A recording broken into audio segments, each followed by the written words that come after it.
আপনার দরকার আছে দুয়ারে সরকার। রাজ্যের সাধারণ মানুষের সুবিধার্থে সরকারি পরিষেবা মানুষের কাছে সহজে ও সুলভে পৌঁছে দিতে শুরু হয় মুখ্যমন্ত্রী মমতা বন্দ্যোপাধ্যায়ের কল্পনাপ্রসূত দুয়ারে সরকার প্রকল্পের। গত 15ই ডিসেম্বর থেকে 8ম পর্যায়ের দুয়ারে সরকার শিবির অনুষ্ঠিত হচ্ছে পুরো রাজ্য জুড়ে। আজ কলকাতার 36 নম্বর ওয়ার্ডের পৌরপিতা শচীন সিং এর উদ্যোগে পুনরায় শুরু হলো দুয়ারে সরকার।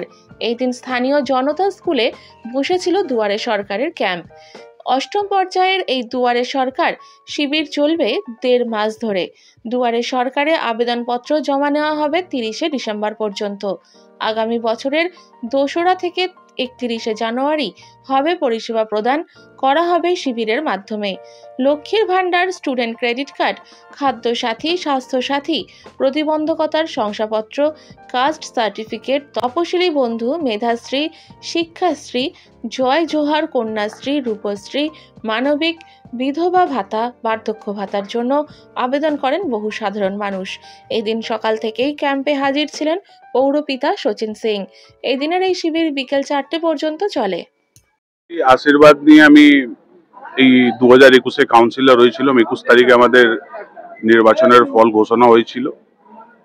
36 নম্বর ওয়ার্ডের লোকেদের জন্য কাজ করতে পারছি এজ এ কাউন্সিলর, ওর জন্য আমি অন্তর মন থেকে খুবই খুশি। আমি আশা করছি আগামী দিনেও এইভাবেই মানুষের পাশে থাকবো, মানুষের কাছে থাকবো। আমাদের মা মাটি মানুষের যেভাবে হোক সেবা করার আমি করব। আর আজকে দুয়ারে সরকার আমাদের জনতা স্কুলে হচ্ছে, এটা 8ম পর্যায়। মমতা ব্যানার্জি যে কোনো প্রকল্প মানুষ গ্রহণ করে, আর আজকেও অনেকগুলো লোক এখানে এসে দুয়ারে সরকারের লাভ দিচ্ছে। কালকেও আমাদের রাজাবাজার আজাদ ন্যাশনাল স্কুলে দুয়ারে সরকার রয়েছে। আমি আশা করি এইভাবে মানুষ আমাদেরকে সহযোগিতা করে। ভিড় কমছে বলে আমি মনে করি না। আমি একটা কথা বলছি, যে মানুষটা অলরেডি পাচ্ছে সুবিধাটা সে তো আসছে না, কিন্তু এটা 8ম পর্যায়।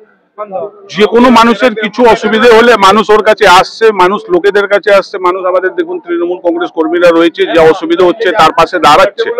যার যা অসুবিধা, আজকে আপনারা দেখবেন আজকে দুয়ারে সরকারের 2টো এক্সট্রা প্রকল্প রয়েছে, বিধবা পেনশন এবং স্টুডেন্ট ক্রেডিট কার্ড। ওর জন্যও মানুষ আমাদের পাশে আসছে। আমরা সবাই মিলে ওদেরকে হেল্প করছি।